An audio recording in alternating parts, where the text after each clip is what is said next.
মদিনাতে যে আক্রমণ করেছিল তার নাম মুসলিম বিন উকবা। তার নাম কি?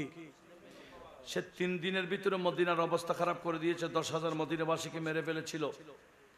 হ্যাঁ, এমন এক ছেলেকে মেরে ফেলেছিল, ওই ছেলের মা অসহায়। এই ছেলে যা ইনকাম করে আসতো আনতো, মা খাইতো না, না আনলে নাই। এখন ওই ছেলেকে জবে করে দিয়েছে ইয়াজিদিরা। এখন মা আল্লাহর দরবারে হাত তুলে দিল, ও আল্লাহ, এ জালেম মুসলিম বিন উকবাকে মারো। আমার বড় ইচ্ছা তার কবর যদি তাকে কবরস্থ করা হয়, আমি তাকে কবর থেকে উঠাইয়া হলো শাস্তি দিব। তাকে মারো। মুসলিমাত দোয়া আল্লাহ কবুল করেছে।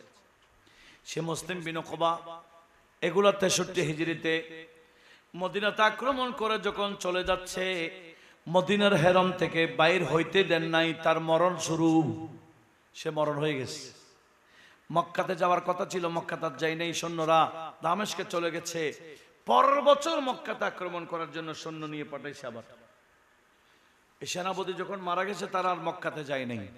সেনাপতিকে মুসলিম বিন উকবাকে সেখানে দাফন করে গেছে গা। এই খবর মহিলা পাইল। এবার মহিলার আত্মীয় স্বজন নিয়ে বলে, চলো, আমার তো বড় ইচ্ছা তাকে কবর থেকে উঠাই কি করব, মারব। হেরমের বাইরে যখন গেছে, দেখতেছে হ্যাঁ নতুন একটা কবর দেখা যায়, বলে নিশ্চয় এটাই হবে।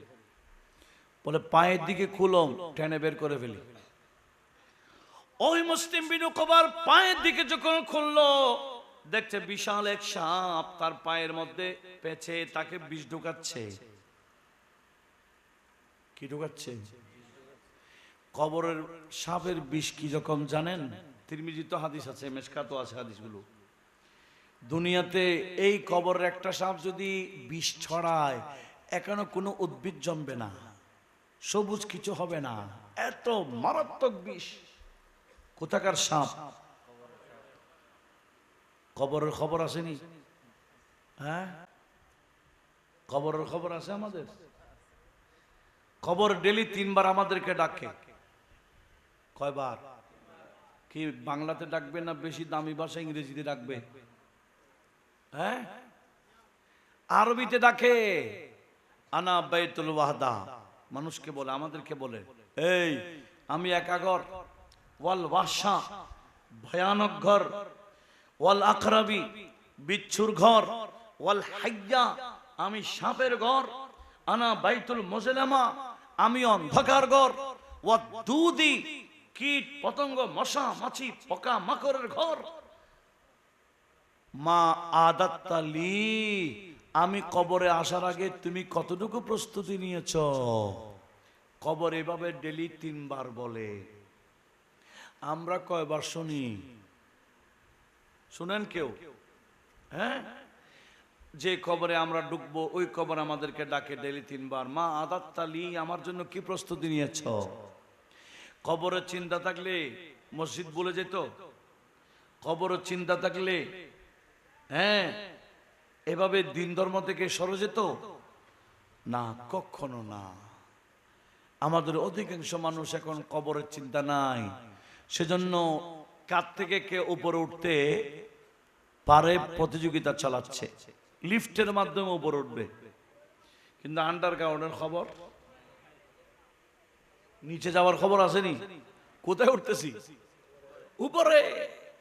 আমাদের ঠিকানা উপরে না নিচে? दुनिया के ए मुसाफिर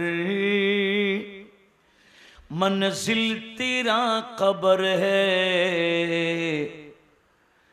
दुनिया के ए मुसाफिर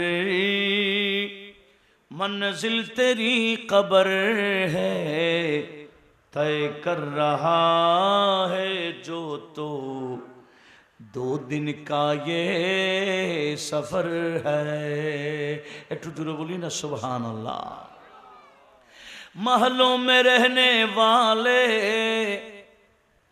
महलों में रहने वाले मट्ठी में सो रहे हैं। এই মহরাতে বড় বড় বিল্ডিং এর মালিক শুয়ে আছে, এরকম নাই? কোথায় শুয়ে আছে? মাটিতে। महलों में रहने वाले मट्ठी में सो रहे हैं शाह गदा यहाँ एक साथ सो रहे हैं एक साथ सो रहे हैं दोनों हुए बराबर दोनों हुए बराबर ये मौत का असर है तय कर रहा है जो तो 2 दिन का ये सफर है আল্লাহ আমাদেরকে এই অন্ধকার কবরের স্মরণ রাখার তৌফিক দিক রাগ করছেন কবরের কথা বলছেন রাগ কইলা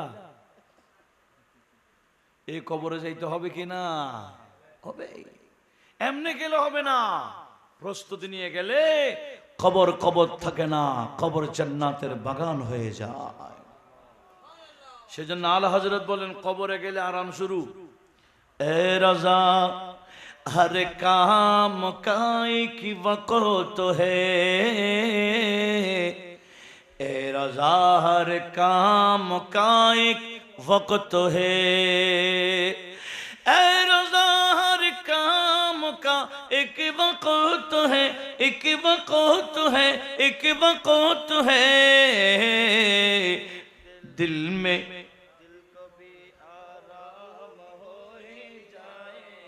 अरे दिल को भी आराम हो ही जाएगा दिल को भी आराम हो ही जाएगा जाएगा जाएगा हाँ जाएगा हाँ जाएगा दिल को भी आराम हो ही जाएगा बोलें इंशाअल्लाह সুন্নিরা কবরে গেলে সুন্নিদের কবর কি হয়ে যাবে জান্নাত হবে আর ইয়েজিদিরা গেলে শুনেন শুনেন কোথায় গেছে কোন দিকে পায়ের দিকে খুলছে দেখতেছে কি সাপ বিষ ঢুকাচ্ছে ইয়েজিদি সেনাপতি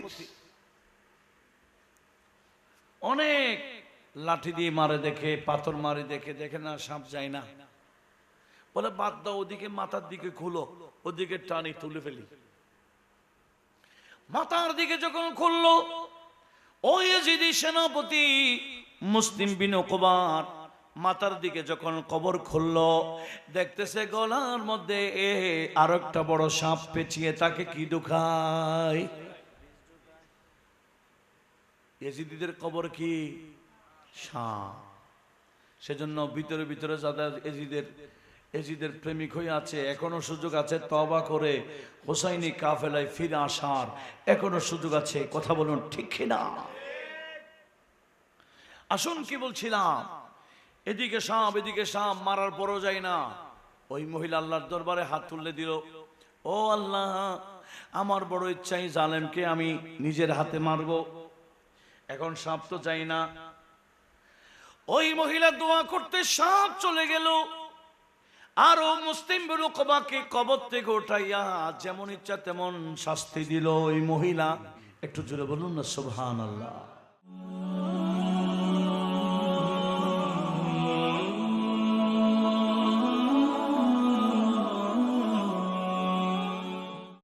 সম্মানিত হাজরিন এমন একটা যুগে আমরা আছি যখন ইয়েজিদের তারিফ প্রশংসা চলছে কথা বলুন ঠিক কিনা একসময় ইয়েজিদের তারিফ প্রশংসা করার সাহস মুসলমানরা প্রকাশ্যভাবে করতে পারত না এরা ইয়েজিদি কিন্তু ভিতরে ভিতরে গোপনে গোপনে ইয়েজিদি এখন ইয়েজিদিরা ওপেন হয়ে গেছে কথা বলুন ঠিক কিনা ইয়েজিদিরা কি হয়ে গেছে ওপেন বিশাল বিশাল ময়দানে ইয়েজিদের পক্ষে কথা বলছে ইকো অফ করে দেন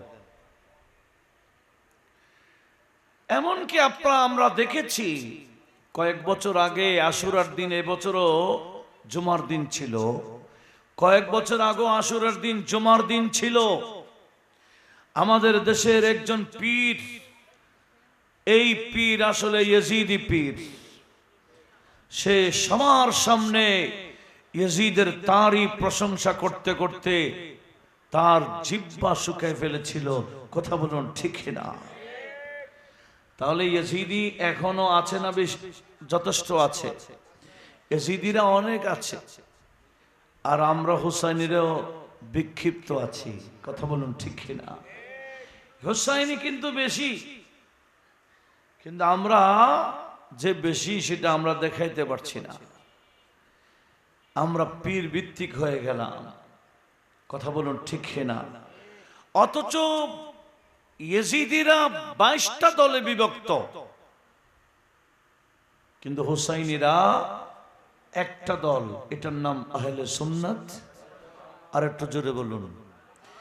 হুসাইনি ফেরকার অপর নাম আহলে সুন্নাত ওয়াল জামাত। সুন্নিরাই হুসাইনি। এখন বর্তমানে হুসাইনি নামদারি কতগুলা অসুন্নি হয়ে গেছে। আমরা দেখতে পাচ্ছি কয়েক বছর বাংলাদেশে, বিশেষ করে চট্টগ্রামে বিশাল করে অনুষ্ঠান করছে ও সুন্নিরা ঈদে গদিরে খুম নামে। কথা বলুন ঠিক না? এরা কি সুন্নি? আপনার আমার সাথে কথা বলতে হবে। এরা কি সুন্নি?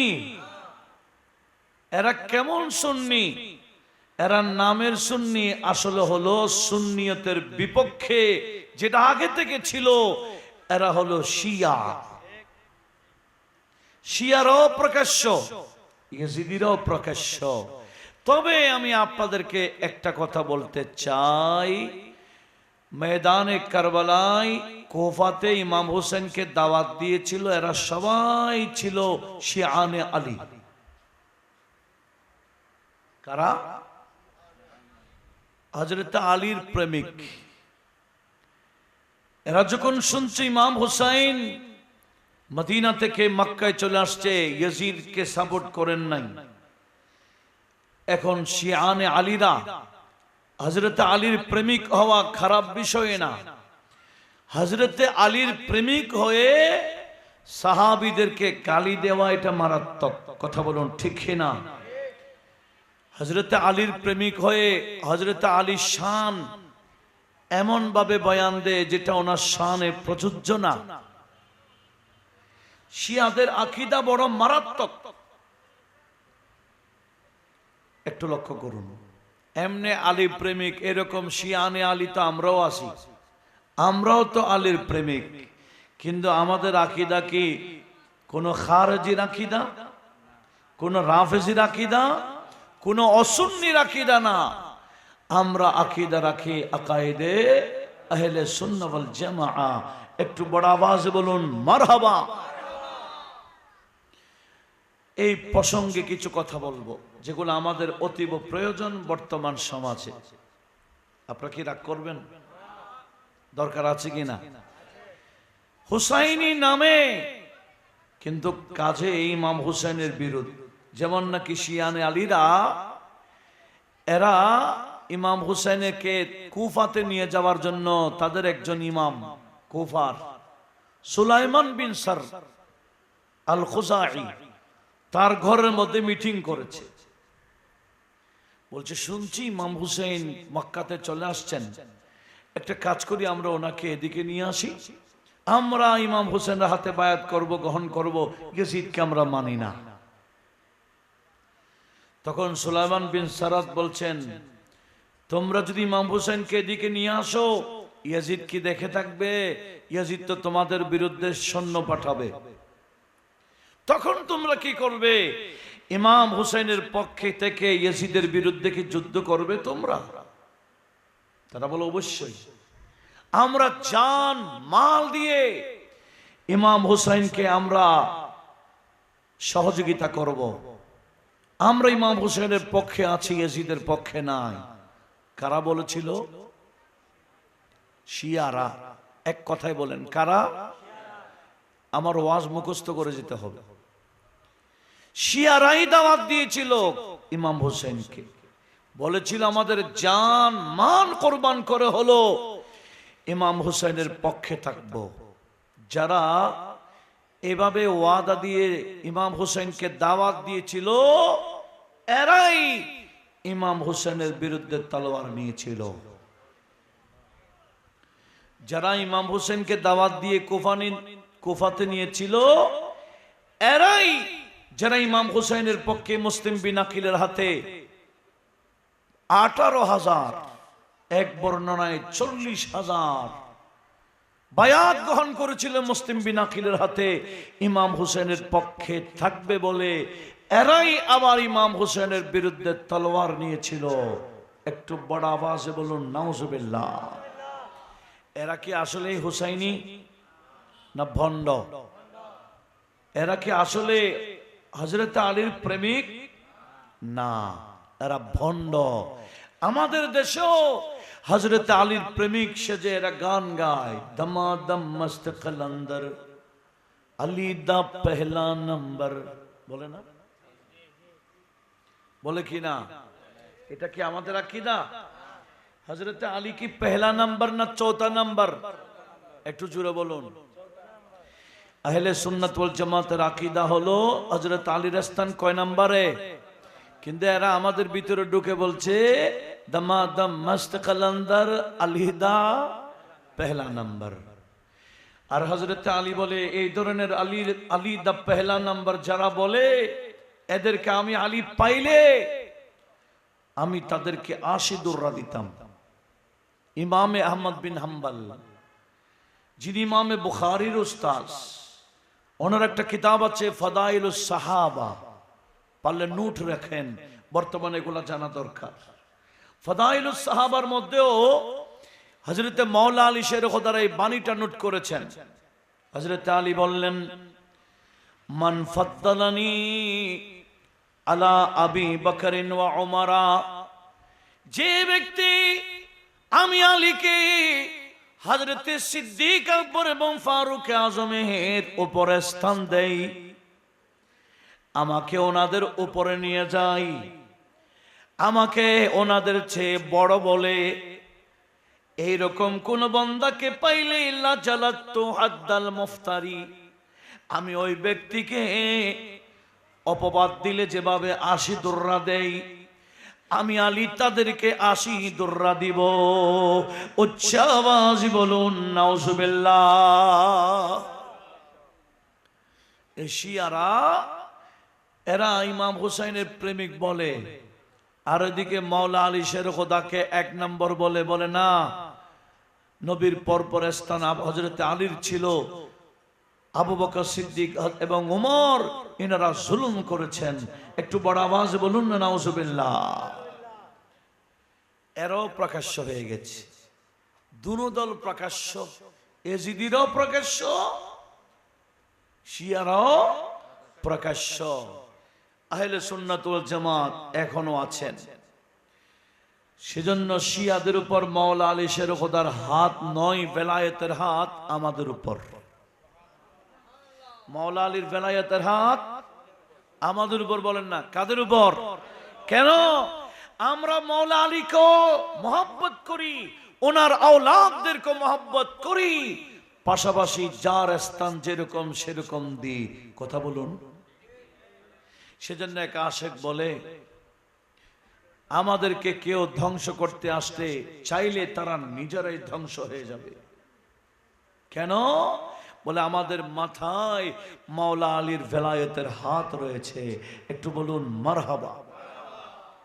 মিট जाएगा जो आएगा हमको मिठाने, मिट जाएगा जो आएगा हमको मिठाने, सर पर हमारे सायाए मौलाए आली है, मौलाए आली है। बोलें ना मौलाए आली है। একটু সবাই পারবেন না? মৌলায়ে আলী है, मौलाए आली है। तूफान की जुरात नहीं जो हमको डुबोवे, তুফানের শক্তি নাই, বাতিলের তুফান চলছে। কার তুফান? এই বাতিলের তুফান আমাদেরকে ডুবাইতে পারবে না। কেন? আমরা ইমাম হোসেনের মোহাব্বতের কিস্তিতে উঠে গেছি।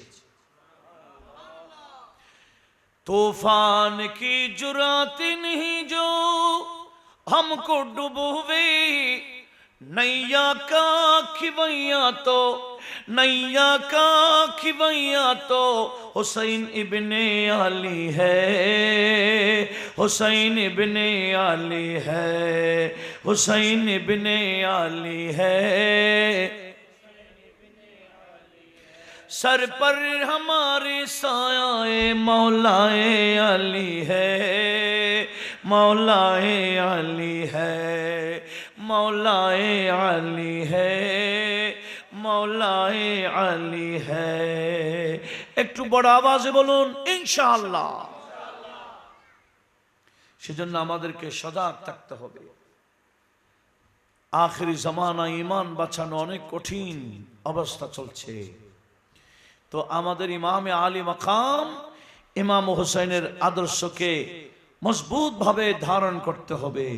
তখন কোন তুফান আমাদেরকে ডুবাইতে পারবে না। এই নৌকায় কিস্তি সোজা জান্নাতের মধ্যে ঢুকবে, বলুন ইনশাআল্লাহ। সেজন্য বিষয়গুলা আমাদেরকে স্মরণ রাখতে হবে, অপরকে বোঝাইতে হবে। আবার বলি তো, ইমাম হোসেনকে দাওয়াত দিয়েছে কারা? আর একটু জোরে বলুন। আবার তলোয়ার নিয়েছিল কারা? এশিয়ারা। কিসের জন্য? দুনিয়ার জন্য, গদির জন্য। এমনকি ময়দানে কারবালায় যিনি এজিদের পক্ষে সেনাপতি ছিল, যার নাম আমর বিন সাদ ইবনে আবি ওয়াক্কাস, আমার নবীজি যেই 10 জনকে জান্নাতের টিকিট দিয়েছিলেন, ওনাদের মধ্যে একজন সাদ বিন আবি ওয়াক্কাস রাদিয়াল্লাহু তাআলা, ওনার ছেলের নাম আমর। আপনারা জানেন, ইমাম হোসেন যখন ময়দানে কারবালায় পৌঁছেছিল, ইয়েজিদি সৈন্যরা ইমাম হোসেনকে ঘেরাও করে ফেলেছিল। তখন ওই সৈন্যদের 1000 সৈন্যদের সেনাপতি ছিল হুর বিন ইয়াজিদ আর-রায়াহি। সে ঘেরাও করে ফেলেছে, বলছে আমাদেরকে হুকুমত থেকে পৌঁছানো হয়েছে, আপনি আসছেন, কোথাও যেতে পারবেন না। তখন ইমাম হুসাইন ব্যাগ থেকে ওই চিঠিগুলা বের করলেন, কোন কোন গোত্র থেকে চিঠি দেওয়া হয়েছিল সব খুলে খুলে বললেন, আমি তো আসি নাই, তোমরা আমাকে দাওয়াত দিয়েছো বিধায় আসছি। আমি এখানে কোনো যুদ্ধের জন্য আসি নাই, আমি তোমাদের দাওয়াতে আসছি। এরা বলে না, আপনাকে এখানে থাকতে হবে, কোথাও যেতে পারবেন না, অবশ্যই ইয়াজিদের হাতে বায়াত গ্রহণ করতেই হবে। ইমাম হোসেন বলেন, না, আমার জান কুরবান হয়ে যেতে পারে, আমি শহীদ হয়ে যেতে পারি, আমার মাথা কেটে নিয়ে যেতে পারবে, কিন্তু এরপরও ইয়াজিদের হাতে আমার হাত যাবে না, কারণ ইয়াজিদকে আমি ভালো করে চিনি। ইয়াজিদ ভালো না খারাপ? কম খারাপ না বেশি খারাপ? মদিনা থেকে একটা দল গিয়েছিল। কোত্থেকে? মদিনা থেকে দামেস্কে গিয়েছিল ইয়াজিদের কাছে। এরা মদিনাতে এসে বলছেন, আয় মদিনাবাসী, জিনা মিন ইনদা রাজুলিন লাইসা লাহু দ্বীন, আমরা এমন বান্দার কাছ থেকে আসছি, স্বচক্ষে দেখে আসছি, যার কাছে কোনো দিন নাই। ইয়াজিদের কাছে কোনো দিন, আমরা স্বচক্ষে দেখেছি নামাজের কখন টাইম আছে, কখন চলে যায়, ইয়াজিদের কোনো খবর ছিল না। আমরা দেখেছি ইয়াজিদ যিনি নর্তকে নিয়ে নাচে, গান বাজনা নিয়ে পড়ে থাকে, শরাব পান করে। ইয়াজিদের কাছে দিন ধর্ম বলতে কিছুই নাই, বিদায় আমরা আগে চিনি নাই, বুঝি নাই, ইয়াজিদের বায়াতকে গ্রহণ করেছিলাম। আমরা ফিরে এসে বললাম, ইয়াজিদকে এখন আমরা মানি না। ইয়াজিদের বায়াতকে আমরা ছুড়ে মারলাম। মদিনাবাসী ইয়াজিদের বিপক্ষে বিশাল এক বিদ্রোহী করেছিলেন, যার কারণে ইয়াজিদ 10,000 সৈন্য পাঠিয়েছিল, এমনকি 10,000 মদিনাবাসীকে শহীদ করে দিয়েছিল মাত্র 3 দিনের ভিতরে। একটু বড় আওয়াজে বলবেন না নাউজুবিল্লাহ। এটা কত হিজরিতে? 63 হিজরিতে, কারবালার যুদ্ধের আরো 2 বছর পর। ইয়াজিদ শুধু আওলাদ রাসূলকে শহীদ করেছে তাই না, 10,000 মদিনাবাসীকে মেরেছে। ওই বছর 1,000 মহিলাদের থেকে বাচ্চা হয়েছিল বিয়ে ছাড়া। নাউজুবিল্লাহ বলবেন না। ওই বছর মহিলা কয়জন বললাম?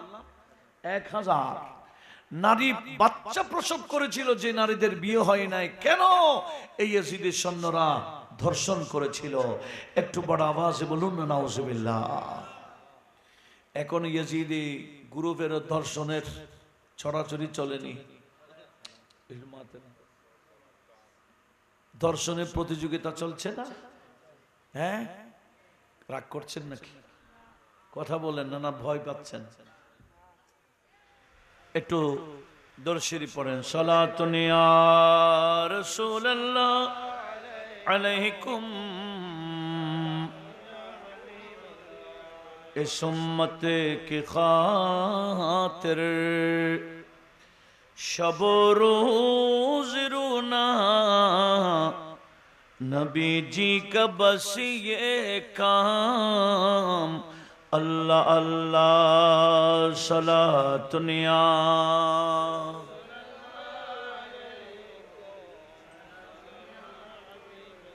আচ্ছা, এই নোটটা রাখার দরকার আসেনি?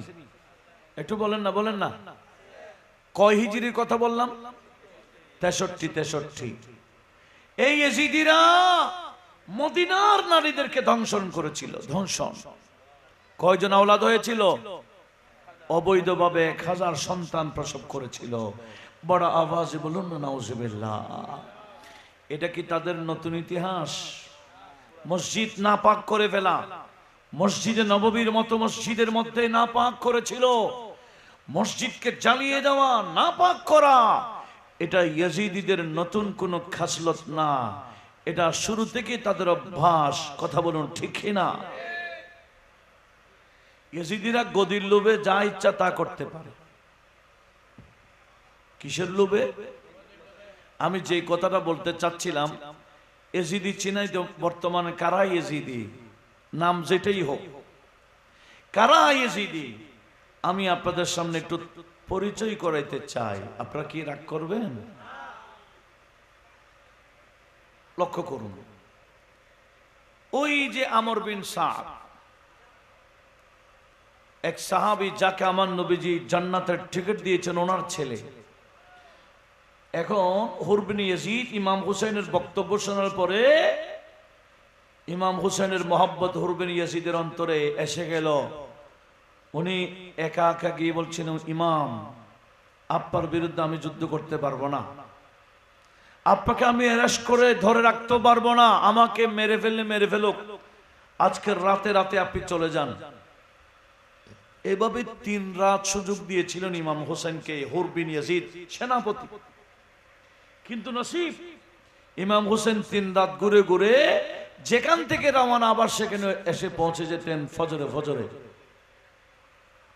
কারণ ইনার শাহাদাত তো লেখা আছে, ইনার শাহাদাত তো আমার নবীজি জানতেন। সেজন্য আল্লাহকে বলতেন, আল্লাহুম্মা আতি হুসাইনা সাবরান ওয়া আজরা, ও আল্লাহ, আমার হোসেনকে শহীদ হওয়ার, ধৈর্য ধারণ করার ক্ষমতা দিও এবং ওনার বিনিময়ও যথাযথ দিও। একটু জোরে বলুন না সুবহানাল্লাহ। কি বলতে চেয়েছিলাম?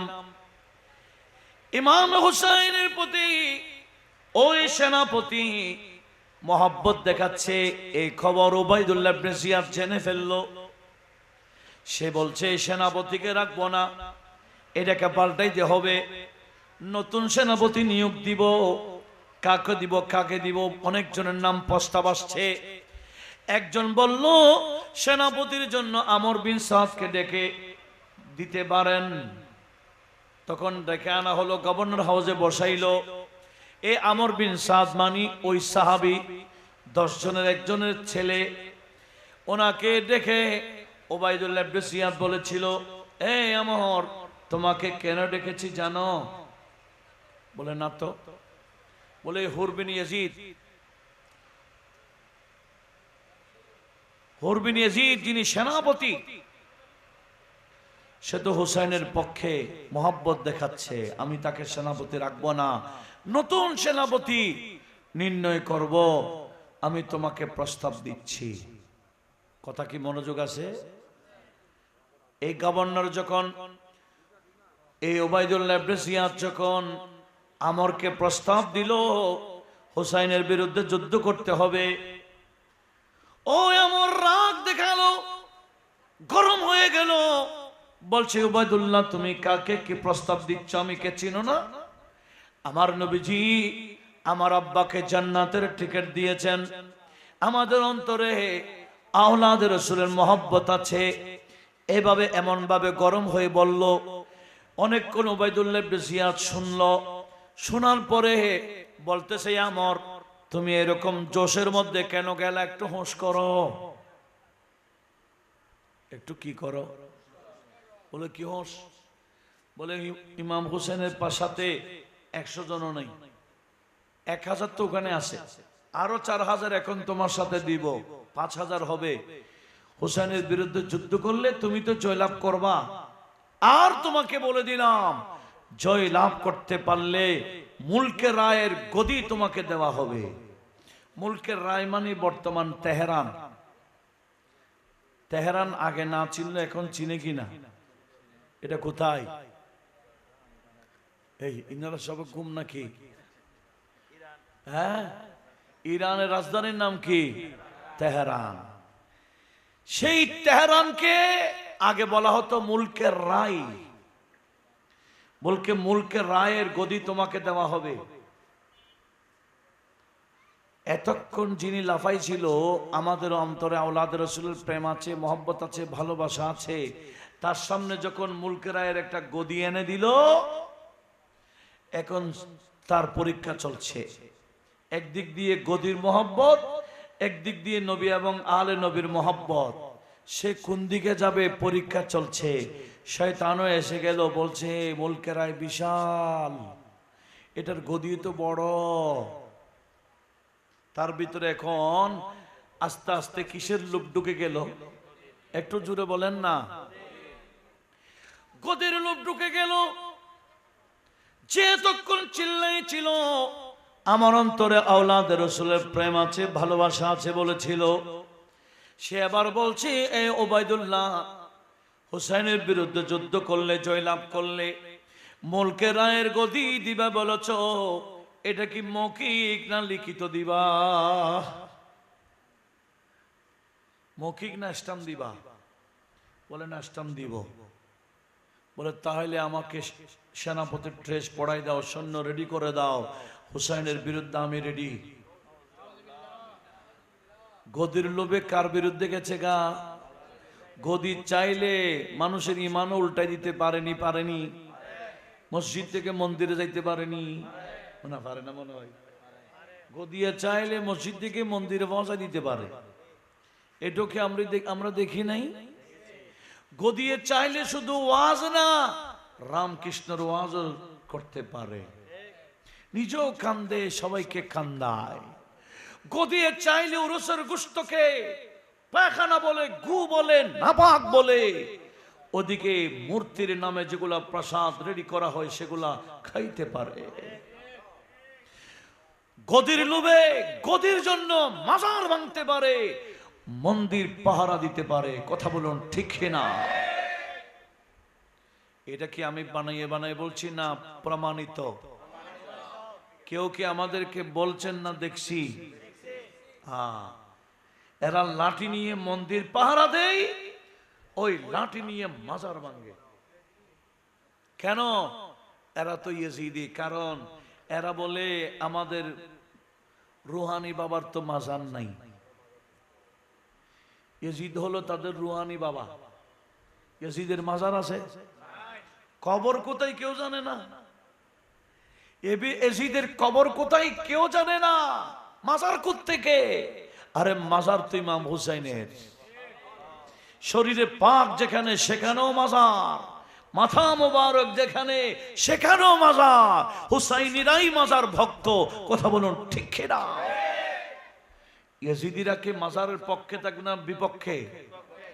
এখনো যারা মাজার বিরোধী এরা সবার এক নাম, এরা কি? ইয়াজিদি।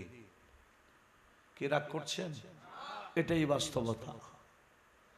শুকরিয়া আদায় করেন আল্লাহ যে আমাদেরকে হুসাইনি হিসেবে কবুল করেছেন।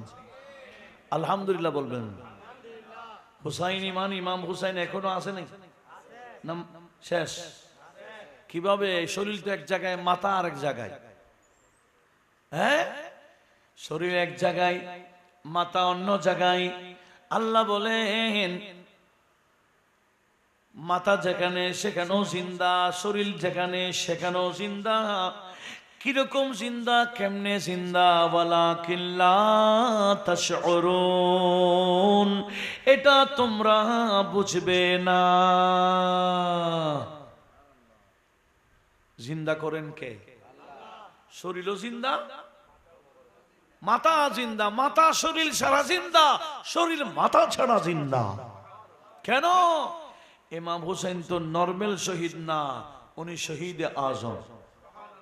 হুসাইন জैसा শহীদ आजम, हुसैन जैसा शहीद आजम, जहाँ में कोई हुआ नहीं है। छुरी के नीचे गला है लेकिन, छुरी के नीचे गला है लेकिन, किसी से कोई गिला नहीं है। একটু পারলে সবাই পড়েন না, হুসাইন জैसा শহীদ आजम, हुसैन जैसा, हुसैन जैसा शहीद आजम, जहाँ में कोई हुआ नहीं। अदूत जब सर पे तेगे तुले, दुश्मन সবাই তলোয়ার উপরে আর ইমাম হুসাইন সিজদায়। দুশ্মনরা কি নিয়ে দাঁড়িয়ে আছে? ইমাম হুসেনের মাথা কিসের নিচে? আদূত जब सर पे तेगे तुले, हुसैन बोले, हुसैन सिजदे में जाके बोले। একটু জোরে বলুন না সুবহানাল্লাহ। अदूत जब सर पे तेगे तुले, हुसैन सिजदे में जाके बोले। एक कोफा वालों गवाह रहना, एक कोफा वालों गवाह रहना, नमाज मेरी क़ज़ा नहीं है, नमाज मेरी क़ज़ा नहीं है। हुसैन जैसा शहीद आज़म, हुसैन जैसा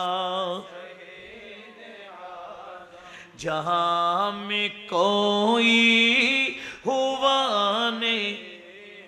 हुसैन फरमाए साथियों से, हुसैन फरमाए साथियों से, अदा करो पुर जलालो से जिंदे। हुसैन फरमाए साथियों से, अदा करो पुर जलाल से जीदे है तेगो खंजर तीर का साया कहाँ हमारा खुदा नहीं है। একটু জোরে বলুন না মারহাবা। यजीद यजीद दुनिया में लाख आए, यजीद दुनिया में लाख आए, सितम सितम बन के जुल्म उठाए। যুগে যুগে ইয়াজিদিরা জালেম হবে, ঠিক কিনা? এখনো ইয়াজিদিরা কি, একটু জোরে বলেন না। ইমাম হুসাইন মজলুম ছিলেন, হুসাইনিরা যুগে যুগে মজলুম, এখনো হুসাইনিরা মজলুম, কথা বলুন ঠিক কিনা? ইয়াজিদিরা কি, আর একটু জোরে বলুন। এরা যুগে যুগে জালেম জুলুম করে, এদের জুলুম শুরু হয়েছে ময়দানে কারবালা থেকে। যুগে যুগে ইয়াজিদিদেরকে আমার আল্লাহ জালেম হিসেবে রাখে, হুসাইনিরা মজলুম, কথা বলুন ঠিক কিনা? মজলুম হওয়া খারাপ না ভালো? জালেম হওয়া খারাপ। আসুন, আমি যে কথাটা বলতে চেয়েছিলাম, ইমামে হুসাইন ওনার বিরুদ্ধে তলোয়ার নেওয়ার জন্য রেডি হয়েছে কে? আমর বিন সাদ। কেন? কিসের লোভে? আর একটু জোরে বলুন। আমাদের দেশেও গদির লোভে সব করতে রাজি ছিল কিনা? বলে একামতুদ্দিন না এমাদুদ্দিনই দা, হাকিমউদ্দিন, এটা ফেলে দাও। বলে ঠিক আছে, আর কি করতে হবে? বলে শরী শাসন আমরা করব না, বলে দাও। বলে তাও ঠিক আছে। মহিলাদের পর্দার ভিতরে একেবারে বাধ্য করব না, এটা বলে দাও। বলে তাও ঠিক আছে। ইসলাম সব বরবাদ করতে রাজি, শুধু গদি দরকার, গদি, কথা বলুন ঠিক না? এই খাসলত কার? আর একটু জোরে বলুন। ইয়াজিদ এবং ইয়াজিদিরা এগুলা করেছিল, আওলাদ রাসূলের উপর জুলুম করেছে, মদিনাবাসীর উপর জুলুম করেছে, মক্কাবাসীর উপর জুলুম করেছে। এটা সম্পূর্ণ গদির লোভে। জোরে বলুন নাউজুবিল্লাহ। যে আমর বিন সাদ গদির লোভে সেনাপতির দায়িত্ব নিয়েছিল, গদি পেয়েছে কিনা এটা জানার দরকার আছে কিনা? একটু জোরে বলুন। সে আমর যাকে স্টাম্প দিয়েছিল ওবায়দুল্লাহ ইবনে জিয়াদ, সে যুদ্ধ করে এসে বলছে আমাকে মুলকে রায়ের গদি দিবা বলেছে, বলো দাও। বলে ঠিক আছে, আমি আমিরুল মুমিনিন ইয়াজিদের কাছে খবর পৌঁছাচ্ছি, ওনার থেকে তোমাকে দায়িত্ব দেওয়ার ব্যবস্থা করছি। এ করছি বলে 5 বছর শেষ। স্টাম্প নিয়ে ঘুরছে ক বছর, গদি পাই নাই। ওই 5 বছর পর মুখতার সকবি গদিতে বসে গেল, ক্ষমতা মুখতার সকবির এসে গেল। মাত্র 5 বছর পর সে গদিতে বসে একটা ভাষণ দিয়েছিল। আজ থেকে 5 বছর আগে 61 হিজরিতে ময়দানে কারবালায় যারা ইমাম হুসাইনের বিরুদ্ধে অবস্থান নিয়েছিল, আমি মুখতার সকবির হাত থেকে একজনও রেহাই পাবে না। বলে ইয়াজিদিদেরকে ধরো।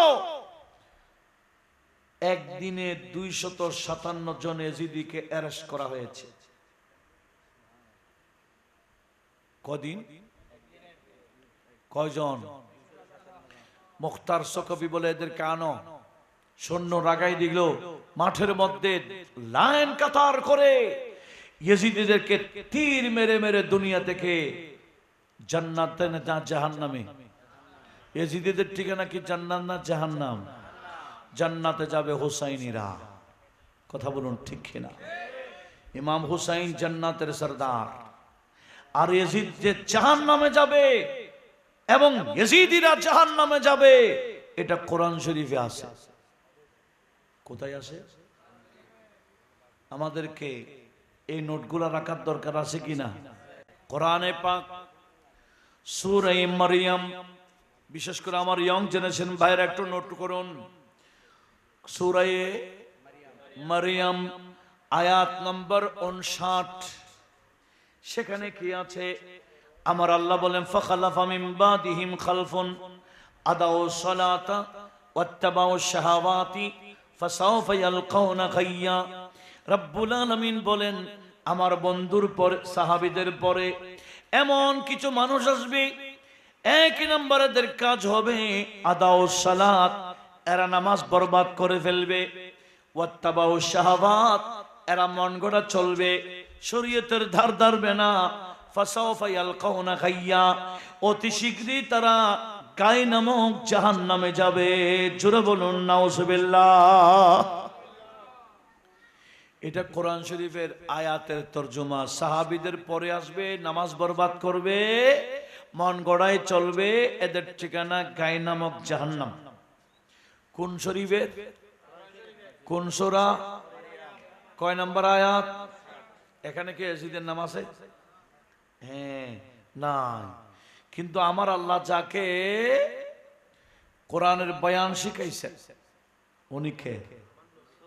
আমাদের নবী। আল্লাহ বলেন আর রহমান আল্লামাল কোরআন খালাকাল ইনসান। তারপরে কি? আল্লামাহুল, ওই ইনসানে কামিলকে আমার আল্লাহ বয়ান শিখিয়েছেন। এই বয়ানের তাফসীর কি?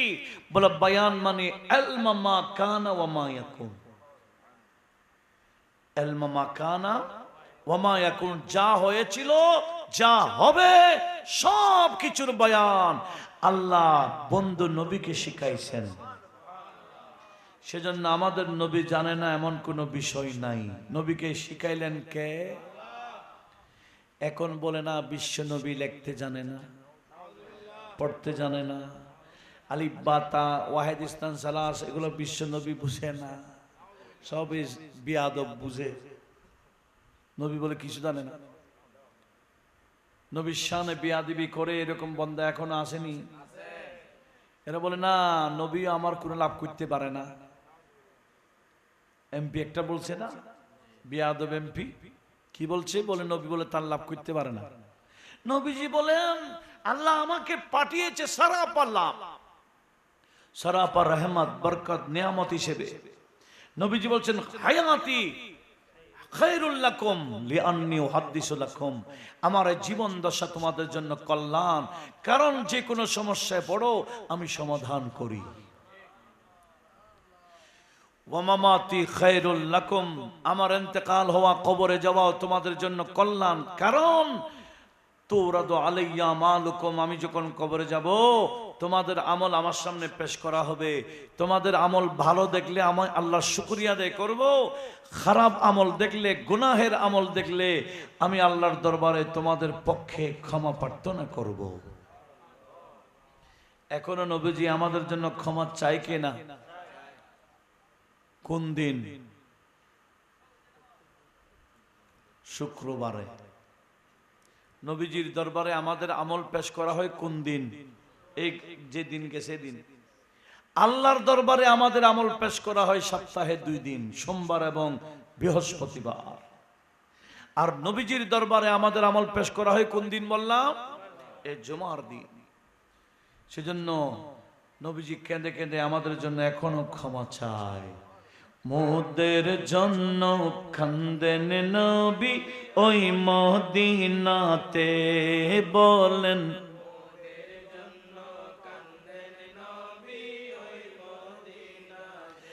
আশিক দিন রাত কান্দে শুধু নবীকে পেতে, আশিক দিন রাত কান্দে শুধু নবীকে পেতে, মোদের জন্য কান্দেন নবী ওই মদিনাতে। হ্যাঁ,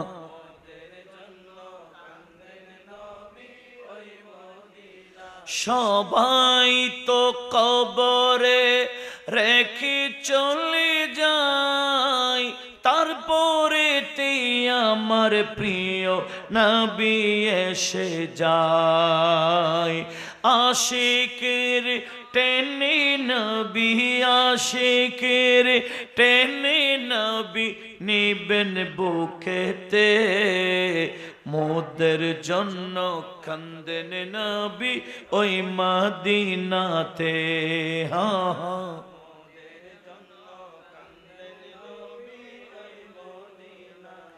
কি বলতে চেয়েছিলাম আমার নবীজি কেমন লাভ দুনিয়া আখিরাতে কবরেও নবীজি আমাদের লাভ করে কিন্তু কোন বেয়াদবকে আমার নবীজি কিয়ামতে সহযোগিতা করবেন না কথা বলুন ঠিক কিনা সেদিন নবীজি বল সোকান সোকান দূরে যা এরকম বলবে এই বেয়াদবদের কি কই করে দিবে দূরে সরাই দিবে আর আশিকদেরকে সুপারিশ করবেন একটু জোরে বলুন আসুন আমি কি বলতে চেয়েছিলাম মনোযোগ আছে তো আমার নবীজিকে বয়ান শিখাইলেন কে আসুন কোরআনে আছে সাহাবীদের পরে আসবে কখন আসবে এটা নাই এটার বয়ান দিচ্ছে নবীজি আবু সাঈদ খুদরি হাদিস বর্ণনা করছেন নবীজি বললেন ফাখালাফা মিন বাদি সিত্তিন আদাউস সালাত ওয়াত্তাবাউশ শাহাওয়াত ফাসাউফা ইয়ালকাউনা গাইয়া কোরআনে পাকে বলেছেন এই সাহাবীদের পরে আসবে আর আমার নবী ব্যাখ্যা করে দিলেন এদেরকে দেখা যাবে ৬০ হিজরির পর যাদের কথা আমার আল্লাহ কোরআনে বলেছেন এরা নামাজ বরবাদ করবে মন গড়া চলবে এদের ঠিকানা জাহান্নাম এদেরকে দেখা যাবে কয় হিজরির পর ৬০ হিজরির রজব মাসে বসেছে তার নাম কি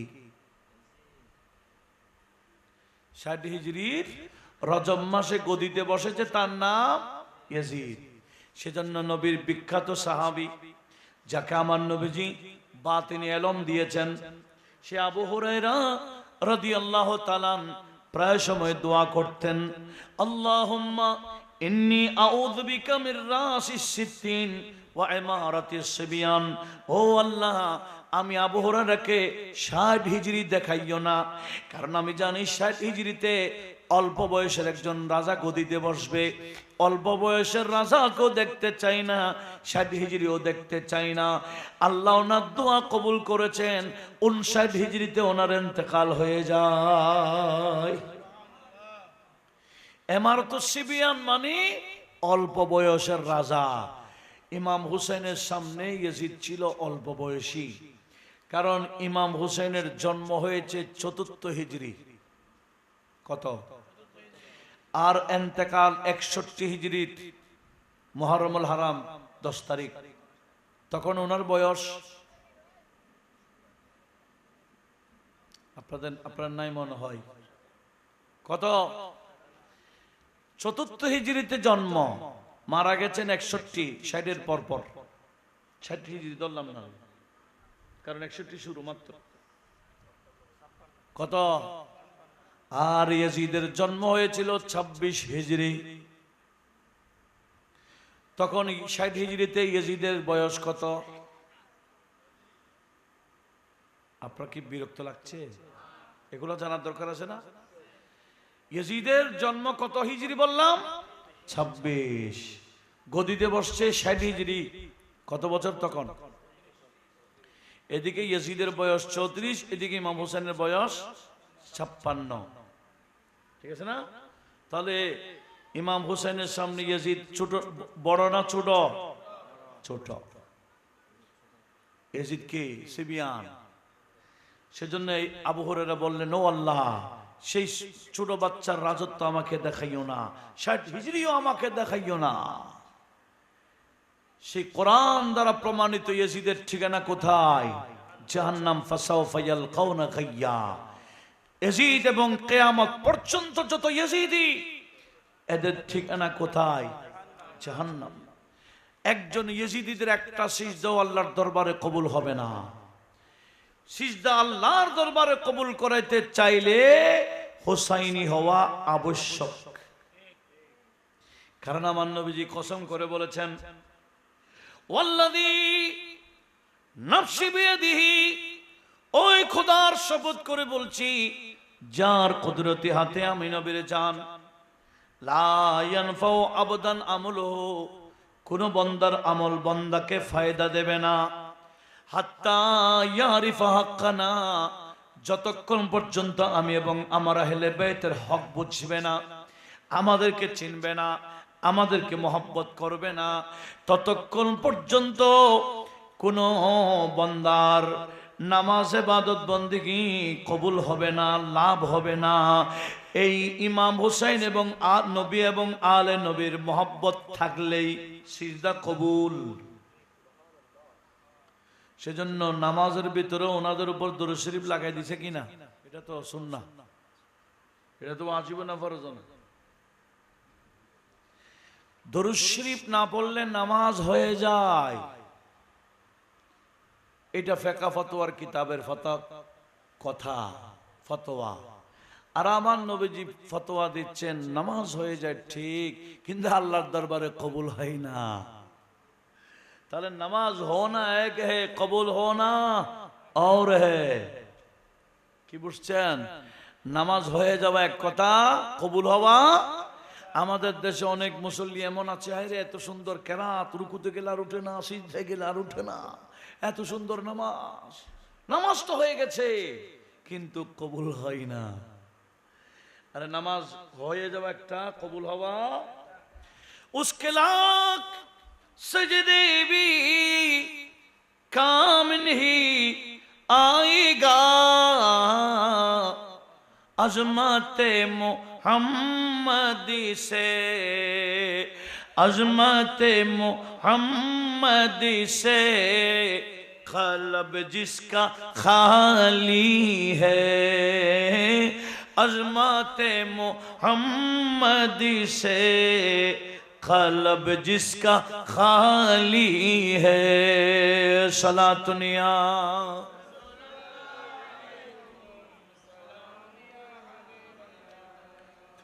उमर भर के सिजदों की दाग है जबीनों पर, জীবন ভর সিজদা দিতে দিতে দাগ হয়ে গেছে কোথায়? उमर भर के सजदों की दाग है जबीनों पर, दिल तेरा मगर यजीदी, दिल की दिल तेरा मगर यजीदी नूरे हक से खाली है, दिल तेरा मगर यजीदी नूरे हक से खाली है। কথা বলুন ঠিক কি না? একজন ইয়েজিদের নামাজও আল্লাহর দরবারে কবুল, নামাজ আল্লাহর দরবারে কবুল করাইতে চাইলে কি হইতে হবে? সেজন্য আমার নবীজি বলেছেন, ইমামে বাইহাকি নোট করেছেন হাদিস, এমনকি আহলে হাদিসের একজন ইমাম শৌকানি ও নাইলুল আওতারে এই হাদিসটা এনেছেন। হযরতে আবু মাসউদ আনসারী উনি হাদিস বর্ণনা করেছেন, قال قال রাসূলুল্লাহ, বড় করে বলি, সাল্লাল্লাহু আলাইহি ওয়াসাল্লাম, মান সাল্লা লিল্লাহি সালাতান ওয়া লাম ইউসাল্লি ফিহা আলাইয়া ওয়া আলা আহলি বাইতি লাম তুকবাল সালাতুহু। নবীজি বললেন, যারা আল্লাহর জন্য নামাজ পড়ে, ওই নামাজের মধ্যে আমি এবং আমার আহলে বাইতের উপর দরুদ পড়ে নাই, লাম তুকবাল সালাতুহু, ওই বান্দার নামাজ আল্লাহর দরবারে কবুল হবে না। উচ্চ আওয়াজে বলুন নাউজুবিল্লাহ। নবী এবং আলে নবীর মহব্বতে নামাজ পড়তে হবে। ইয়াজিদি মানে যারা নামাজের সালাম ফিরাবার পরে আলে নবীর বিরুদ্ধে তলোয়ার নেই। ইয়াজিদি মানে কি বললাম? নামাজ পড়া, সালাম ফিরাবার পরে এদিকে নামাজের মধ্যে আলে নবীর উপর দরুদ শরীফ পড়ছে নি, এদিকে সালাম ফিরাবার পরে তলোয়ার নিয়েছে আলে নবীর বিরুদ্ধে, তার নাম কি? এই ইয়াজিদি এখনো আছে কি না? আছে। সেজন্য যুগে যুগে আলে রসুলের বিরুদ্ধে তাদের অবস্থান। এখনো আওলাদ রসুল আছে কি না? আছে। আওলাদ রসুল না থাকলে জমিন এভাবে থাকবে না, ধ্বংস হয়ে যাবে। ওই আমার আগেও ডক্টর আল্লামা এস এম বুরহানুদ্দিন সাহেব উনি হাদিস তেলাওয়াত করেছেন, নবীজি বলেছেন ওয়া আহলু বাইতি আমানুল লিআহলিল আরদি, আমার আহলে বাইত এরা জমিনবাসীদের নিরাপত্তার মাধ্যম। আমার আহলে বাইত জমিনে না থাকলে জমিন এর উপর আল্লাহর কিয়ামত কায়েম করে দিবেন। কখন?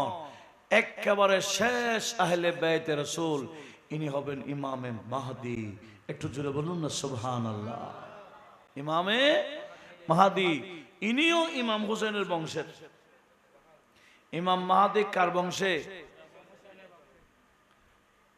আমাদের হুজুর কেবলা আলম সৈয়দ মোহাম্মদ তৈয়ব শাহ, উনিও হুসাইনি।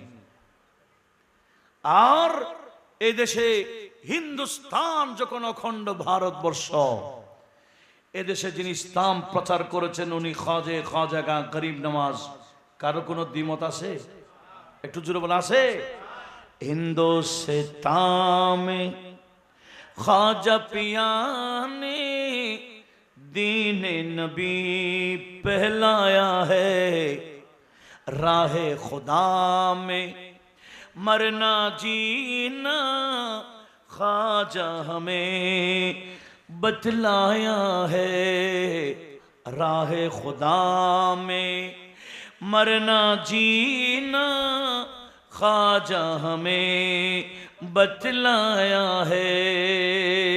और नाम ख्वाजा पे तन मन लुटाने चलो, नाम ख्वाजा पे तन मन लुटाने चलो, ख्वाजा का नारा लगाने चलो। बोले ना, ख्वाजा का नारा लगाने चलो, ख्वाजा चलो, अजमीरी बिगड़ी बनाने चलो, चलो अजमीरी बिगड़ी बनाने चलो, ख्वाजा का नारा लगाने चलो, ख्वाजा का नारा लगाने चलो। हिंदुस्ताने ख्वाजा गरीब नवाज ইসলাম প্রচার করেছেন। ইনিও গরিব নওয়াজ হলো ইমাম হুসাইনের আওলাদ। একটু জোরে বলুন মারহাবা। সেজন্য উনি বলেছেন আমি হিন্দুস্তানে যে দিন প্রচার করছি এই দিনের অপর নাম হুসাইনি দিন, এই ইসলামের অপর নাম হুসাইনি ইসলাম। কথা বলুন ঠিক কিনা? দিন আস্ত হুসাইন, दीपना अस्त हुसैन, सरदार नदाद दस्त दर दस्त यजीद, हक्का के बिनाए ला इलाहा अस्त हुसैन। একটু জোরে বলুন মারহাবা। তাহলে কি বুঝলাম? খাজা করিম নওয়াজ ইনি আওলাদ রাসূল ইমাম হোসেনের আওলাদ। যুগে যুগে আওলাদ রাসূল আসে বিদায় আমরাও ঠিক আছি। কেন?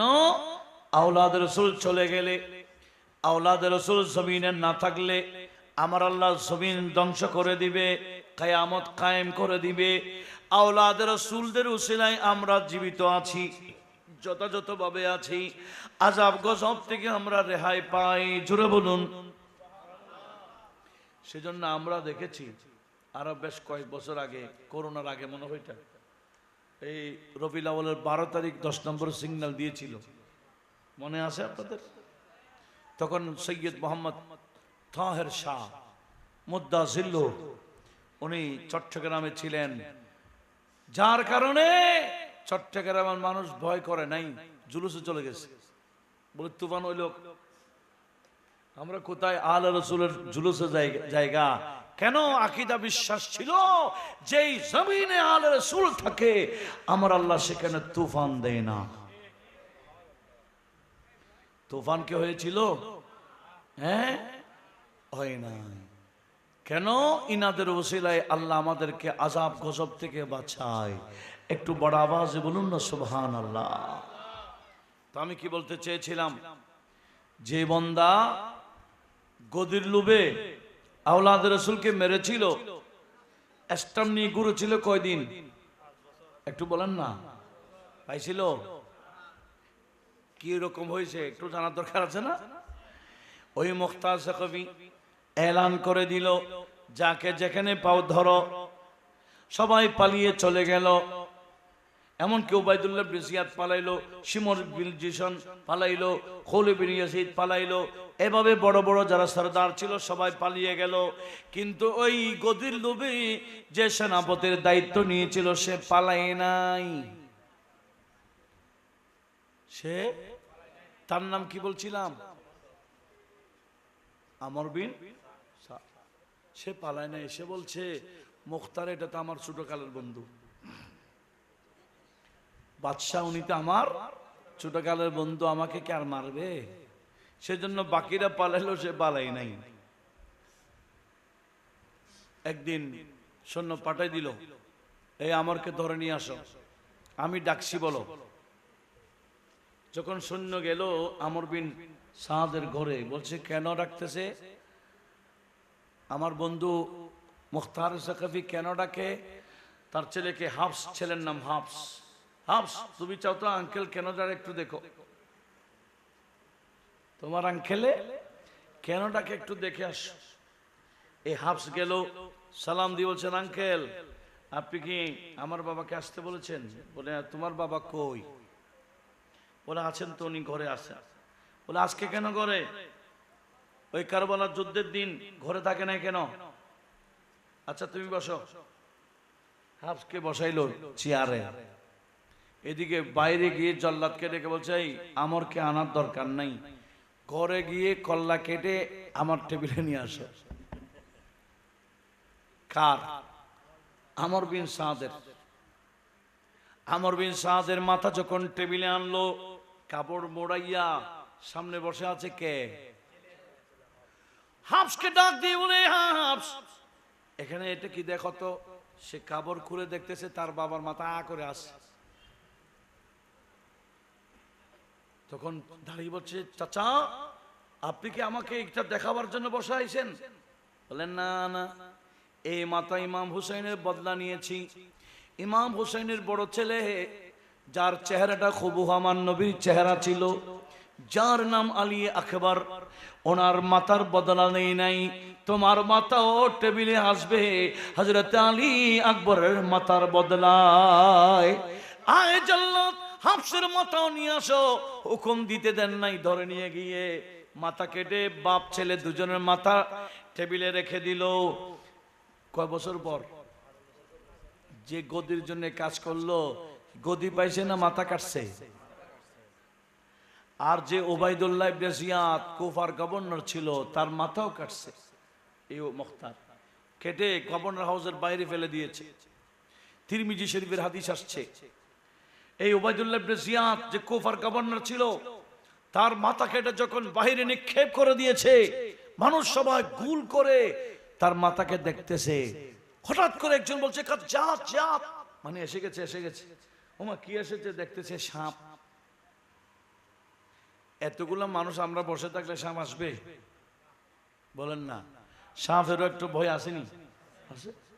এখন দেখতেছে সাপ, এটা ভয় পায় না। মানুষ যেদিকে জমায়েত সেদিকে ঢুকতেছে। তাড়াতাড়ি মানুষ জায়গা করে দিল। এই সাপ উবাইদুল্লাহ ইবনে জিয়াদের কাটা মাথার ভিতরে ঢুকলো, কণ্ঠনালী দিয়ে ঢুকে মাথার মধ্যে বিষ ঢুকাইয়ে, দীর্ঘক্ষণ বিষ ঢুকাইয়ে বের হলো, চলে গেল। কিছুক্ষণ পরে আবার আরেকটা আসছে। এভাবে উবাইদুল্লাহ ইবনে জিয়াদের কাটা মাথার ভিতরে সাপ বিষ ঢুকাচ্ছে, এখনো কবরে যায় নাই। কবরে যাওয়ার আগে আযাব শুরু কাদের? আর একটু জোরে বলুন। ইয়াজিদ আরেক সেনাপতি মদিনাতে যে আক্রমণ করেছিল, তার নাম মুসলিম বিন উকবা। তার নাম কি? সে 3 দিনের ভিতরে মদিনার অবস্থা খারাপ করে দিয়েছে, 10,000 মদিনাবাসীকে মেরে ফেলেছিল। হ্যাঁ, এমন এক ছেলেকে মেরে ফেলেছিল, ওই ছেলের মা অসহায়। এই ছেলে যা ইনকাম করে আসতো আনতো, মা খাইতো না, না আনলে নাই। এখন ওই ছেলেকে জবে করে দিয়েছে ইয়াজিদিরা। এখন মা আল্লাহর দরবারে হাত তুলে দিল, ও আল্লাহ, এ জালেম মুসলিম বিন উকবাকে মারো, আমার বড় ইচ্ছা তার কবর যদি তাকে কবরস্থ করা হয়, আমি তাকে কবর থেকে উঠাইয়া হলো শাস্তি দিব। তাকে মারো। মজলুমাত দোয়া আল্লাহ কবুল করেছে।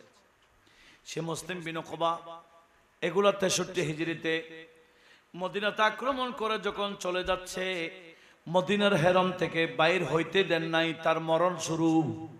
সে মরণ হয়ে গেছে। মক্কাতে যাওয়ার কথা ছিল, মক্কাতে যাই নাই, সৈন্যরা দামেস্কে চলে গেছে। পরের বছর মক্কাতে আক্রমণ করার জন্য সৈন্য নিয়ে পাঠাইছে। আবার এই সেনাপতি যখন মারা গেছে, তারা আর মক্কাতে যায় নাই। সেনাপতিকে মুসলিম বিন উকবাকে সেখানে দাফন করে গেছে গা। এই খবর মহিলা পাইল। এবার মহিলার আত্মীয় স্বজন নিয়ে বলে, চলো, আমার তো বড় ইচ্ছা তাকে কবর থেকে ওটাই কি করব, মারবো। হেরমের বাইরে যখন গেছে, দেখতেছে হ্যাঁ নতুন একটা কবর দেখা যায়, বলে নিশ্চয়ই এটাই হবে।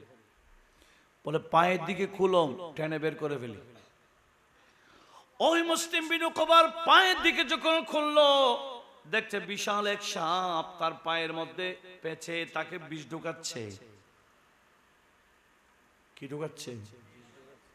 কবরের সাপের বিষ কি রকম জানেন? তিরমিজিতে হাদিস আছে, মেশকাতো আছে হাদিসগুলো।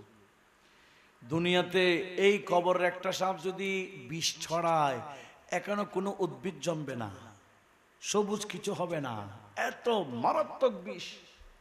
কোথাকার সাপ? কবরের খবর আসেনি?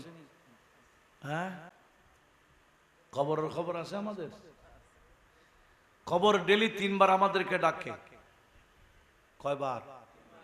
কি বাংলাতে ডাকবে না বেশি দামি ভাষা ইংরেজিতে ডাকবে? হ্যাঁ, আরবিতে ডাকে। আনা বাইতুল ওয়াহদা, মানুষকে বলে, আমাদেরকে বলে, এই আমি একা ঘর। ওয়াল ওয়াহশা, ভয়ানক ঘর। ওয়াল আকরাবি, বিচ্ছুর ঘর। ওয়াল হাইয়া, আমি সাপের ঘর। আনা বাইতুল মুজলামা, আমি অন্ধকার ঘর। ওয়াদ দুদি, কীট পতঙ্গ মশা মাছি পোকা মাকড়ের ঘর। মা আদাত্তালি, আমি কবরে আসার আগে তুমি কতটুকু প্রস্তুতি নিয়েছ? কবর এভাবে ডেলি 3 বার বলে। আমরা কয়বার শুনি? শুনেন কেউ? হ্যাঁ, যে কবরে আমরা ঢুকবো ওই কবর আমাদেরকে ডাকে ডেলি 3 বার, মা আদাত্তালি, আমার জন্য কি প্রস্তুতি নিয়েছ? কবরের চিন্তা থাকলে মসজিদ ভুলে যেত? কবরের চিন্তা থাকলে হ্যাঁ এভাবে দিন ধর্ম থেকে সরে যেত না? কখনো না। আমাদের অধিকাংশ মানুষ এখন কবরের চিন্তা নাই, সেজন্য কার থেকে কে উপরে উঠতে পারে প্রতিযোগিতা চালাচ্ছে। লিফটের মাধ্যমে উপরে উঠবে, কিন্তু আন্ডারগ্রাউন্ডের খবর, নিচে যাওয়ার খবর আসেনি। কোথায় উঠতেছি? উপরে। আমাদের ঠিকানা উপরে না নিচে? दुनिया के ए मुसाफिर मंजिल तेरा कब्र है, दुनिया के ए मुसाफिर मंजिल तेरी कब्र है, तय कर रहा है जो तो 2 दिन का ये सफर है। একটু জোরে বলি না সুবহান আল্লাহ। महलों में रहने वाले, महलों में रहने वाले मट्ठी में सो रहे हैं। এই মহরাতে বড় বড় বিল্ডিং এর মালিক শুয়ে আছে, এরকম নাই? কোথায় শুয়ে আছে? মাটিতে। महलों में रहने वाले मट्ठी में सो रहे हैं। शाह गदा यहाँ एक साथ सो रहे हैं, एक साथ सो रहे हैं, दोनों हुए बराबर, दोनों हुए बराबर, ये मौत का असर है तय कर रहा है जो तो 2 दिन का ये সফর হ্যায়। আল্লাহ আমাদেরকে এই অন্ধকার কবরের স্মরণ রাখার তৌফিক দিক। রাগ করছেন? কবরের কথা বলছি, বলছেন রাগ কইলা? এই কবরে যাইতে হবে কি না? হবে। এমনি গেলে হবে না, প্রস্তুতি নিয়ে গেলে কবর কবর থাকে না, কবর জান্নাতের বাগান হয়ে যায়। সেজন্য আলা হযরত বলেন কবরে গেলে আরাম শুরু। এ রাজা हर काम का एक वक़्त है, ए रज़ा हर काम का एक वक़्त है, ए रज़ा हर काम का एक वक़्त है, एक वक़्त है, एक वक़्त है। दिल में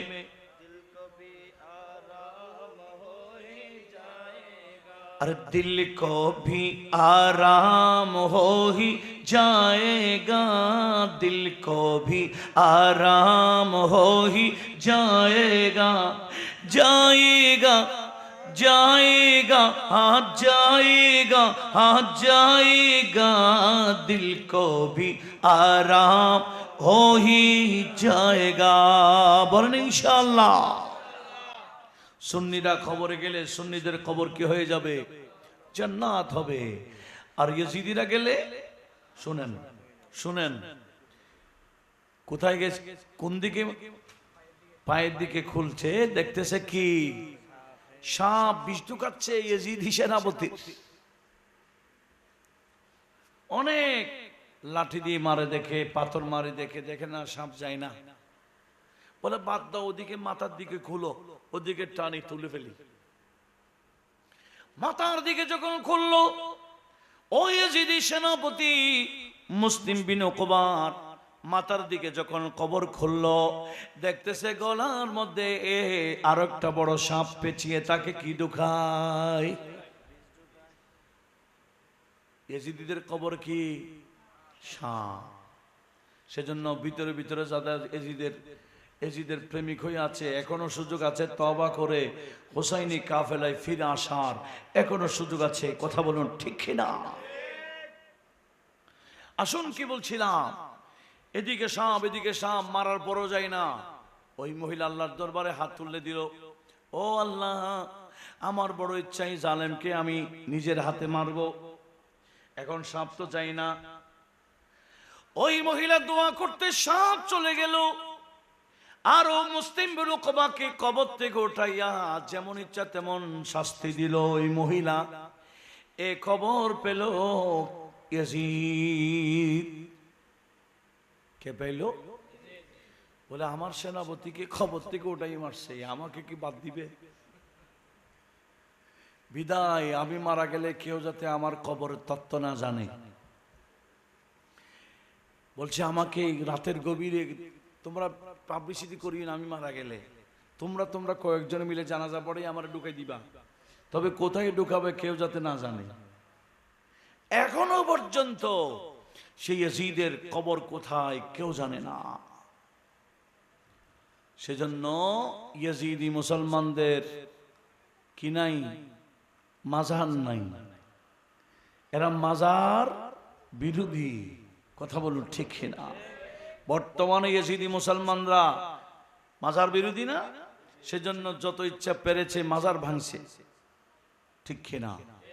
তবে মাজার ভাঙ্গে না, খবর আছে এদের দুনিয়া আখিরাত বরবাদ, লাঞ্ছনার লাঞ্ছনা। এখনো আমরা দেখতে পাচ্ছি লাঞ্ছনা কাকে বলে, কয় প্রকার, কি কি, সব আমার আল্লাহ ভালো করে দেখাচ্ছে। কথা বলে ঠিক কিনা? বাস, আমি আর সামনে যাব না, রাত যথেষ্ট হয়েছে। এতটুকু বলবো, আমরা যদি আখিরাতের কামিয়াবি চাই, হুসাইনি হওয়া ছাড়া কোনো উপায় নাই।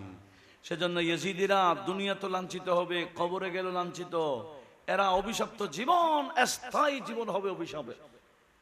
সেজন্য যারা ইয়াজিদের পক্ষে এখনো অবলম্বন করছে, আমরা দোয়া করি আল্লাহ তাদেরকে হেদায়েত দান করুক। আর একটু জোরে বলেন না আমিন। সবাইকে হুসাইনি কাফেলা আহলে সুন্নাহ ওয়াল জামাতে ঐক্যবদ্ধ হয়ে যাওয়ার তৌফিক দান করুক। বড় আওয়াজে বলে আমিন। এই মাহফিলে যারা যেভাবে শ্রম দিয়েছেন, সহযোগিতা করেছেন, আল্লাহ দুনিয়া আখিরাতে সবাইকে উত্তম বদলা দান করুক, আমিন।